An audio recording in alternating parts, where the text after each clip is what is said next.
Good evening, 7th grade. This is actually my second time trying to get this video to you.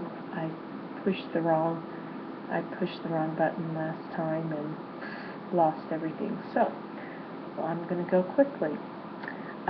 The word is aura. Aura is a noun, and I'm on page 31, by the way. Aura is a noun. Now, an aura is a particular feeling or a particular quality that some people have around them or some places have around them. It's kind of like sometimes when kids come up to ask me a question, when they get closer in my teacher aura, they know the answer before they even ask it. I say, yeah, I kid them. That's my teacher aura. And so it's a particular quality just around that can emanate either a good quality or a negative quality.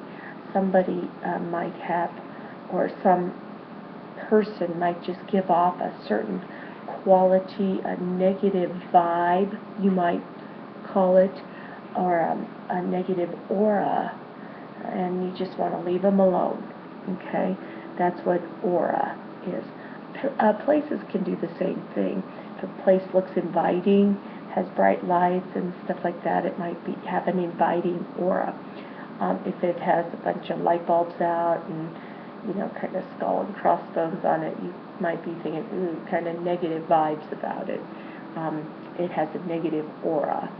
Okay? Our next word is fabricate. Fabricate is a verb. Fabricate is when you make up something. You left something at home, and you might fabricate a story. Oh yeah, my hamster ate it, or well, in Josh Sturkey's case, his dog, which he has a new puppy, so it in fact did eat something of his. But to a teacher, that sounds like a fabricated excuse or a invented story. So fabricate is making or inventing an excuse or a story. All right. The next word, impediment. Impediment is a noun. That M-E-N-T makes it a noun. Now, if we take off that suffix, what we're left with is impede. That's the verb. If something impedes your progress, it's kind of hindering your progress. Well, impediment is the thing that is impeding your progress, that is hindering your progress. For instance, you might have a visual impediment, so that that impediment makes it difficult, or it hinders your progress, your visual progress. I think I gave an example to some of you last week for the analogies, that if a rock fell in the road when you're driving, a rock right in the middle of the road, or a herd of elk walking across the road, they're an impediment. All right, they are hindering your progress. So an impediment is anything that hinders your progress.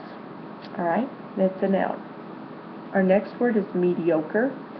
Mediocre is an adjective, and it's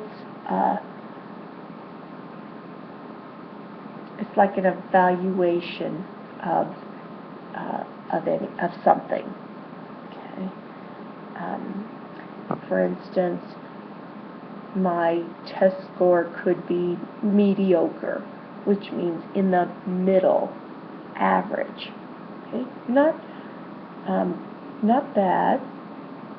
Okay, not horrible, not bad. Good, but it's just this good. It's not, oh, fabulous. Okay, mediocre is medium. Okay, so if you had a mediocre performance in a race that you ran, you were in the middle pack. Okay?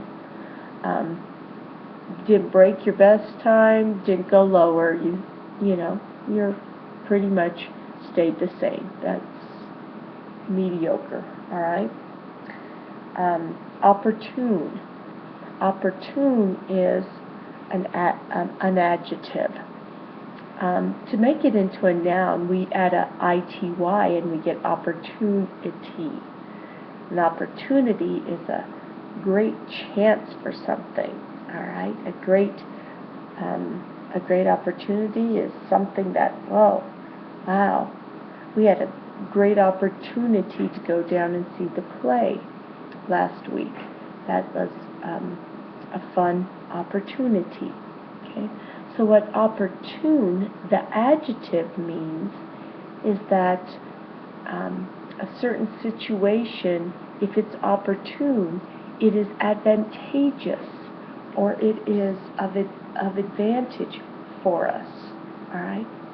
Now, I could have scheduled us to see that play in December, but I didn't believe that time was as opportune because I made it for the 24th because we had just finished reading the novel.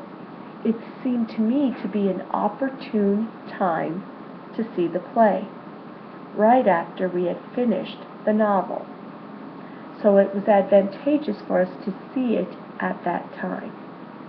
Okay? An opportune, people reading The Hobbit, we are reading it at an opportune time because in just a couple months, the movie is going to come out, The Hobbit, and so you'll have over half the book read, which is good, but it'll be fun to see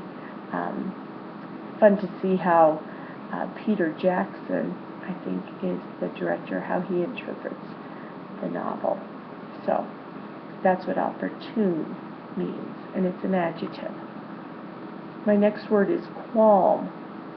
Qualm is a noun, and a qualm, if you experience a qualm, it means that you are experiencing some anxiety about a situation, some nervousness, some doubts in a situation. All right? I would have qualms about running a half marathon if I hadn't trained at all. Okay? I could probably go and do a 5K or maybe even a 10. I'd struggle, but I could probably do it, but not a half marathon. Okay, I would have definite qualms about that.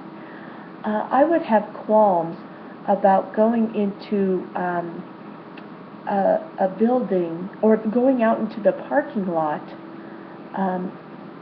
when it's late at night and I'm by myself. I would have qualms about that. All right? I'd have some anxiety, some nervousness about that. That's what a qualm is. It's a noun.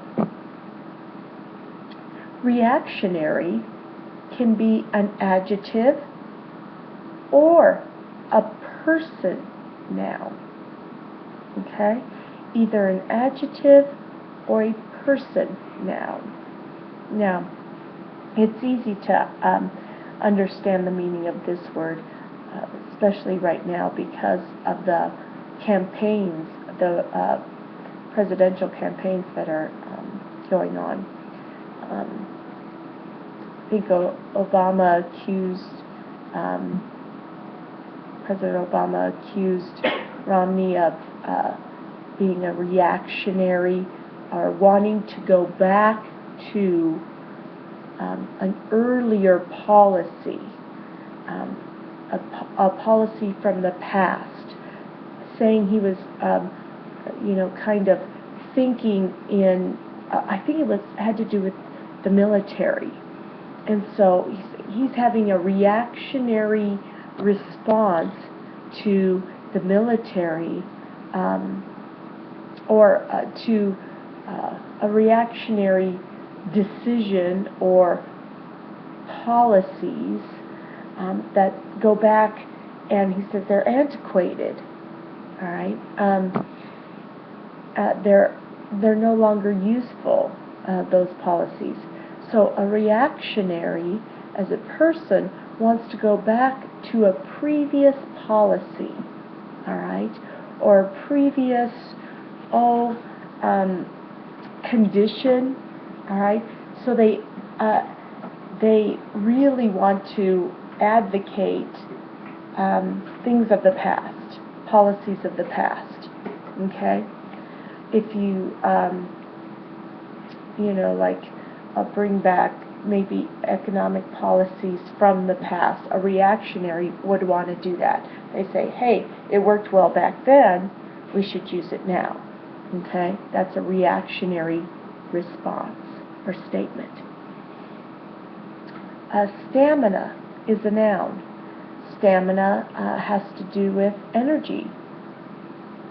And if you have a lot of stamina, you have a lot of energy, a lot of perseverance.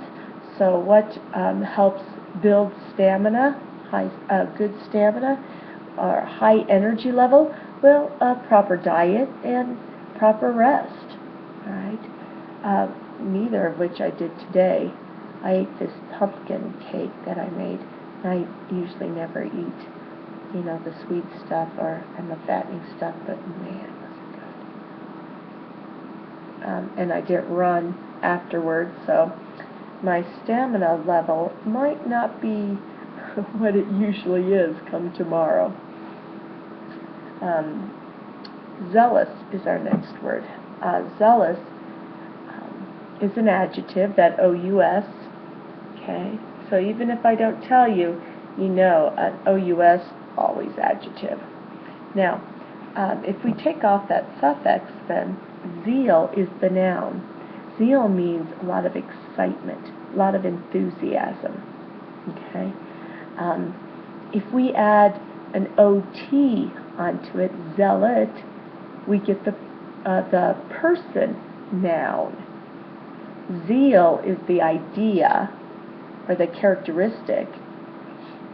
Zealot is the person noun. And I think about Simon the Zealot, who's in Scripture. Okay, obviously very excited about something, very enthusiastic. Zealous is if you're very excited, so excited about something that, boy, you're going to share it. All right. Zephyr. Zephyr is a noun, and we learned about it in 8th grade. Even though we had the vocab word, in 8th grade when we studied Greek mythology, Zephyr is the name of the west wind. The west wind is a very gentle breeze, all right, a very pleasant breeze. So a zephyr is a pleasant thing. It's not blustery or anything like that. It's just a nice, gentle breeze. That's a zephyr. Okay? Those are your 10 words. And if we, I know I kind of rushed through them, but hey, this is my second time through. I'm done. Let's go to 161. I'm going to give you a couple of hints on contextual clues. What I noticed about the 8th grade context and this one is that the meaning, the synonym, it's not going to always come right behind the word, like in a positive or a couple of adjectives, synonymous adjectives in a group like that. It won't happen in this one. Truly, well, one of them does.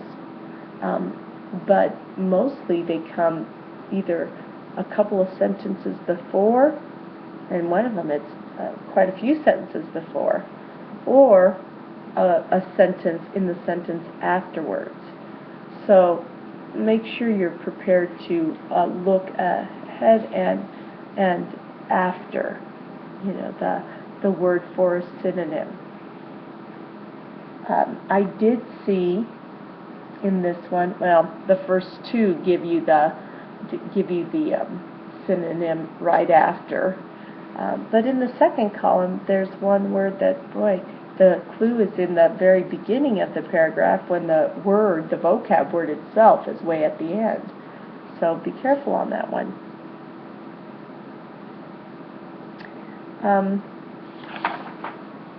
I'm seeing a bunch of synonyms. I do see on page 162 in the first column an example. You know how they'll tell you what the vocab word, or they'll write the vocab word, but then instead of defining it, they'll just define it by giving you examples of it. So there is one of those contextual clues.